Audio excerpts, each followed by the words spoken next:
ناگاه چشم دختر زهرا در آن میان بر پیکر شریف امام زمان فتاد. بی اختیار نعره هازا حسین او سر زد چنان که آتش از او در جهان فتاد.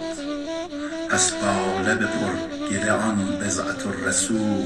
رو در مدینه کرد که یا ایها الرسول، این کشته فتاده به هامون حسین توست،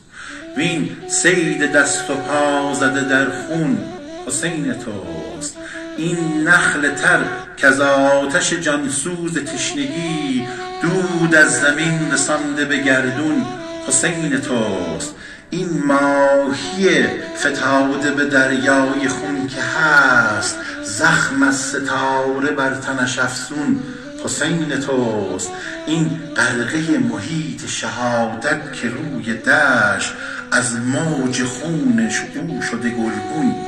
حسین توست، این خشک لب فتاده به دور از لب فرات که از خون او زمین شده جیحون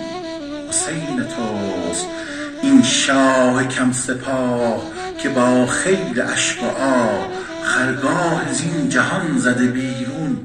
حسین توست، این قالب تپان که چنین مانده بر زمین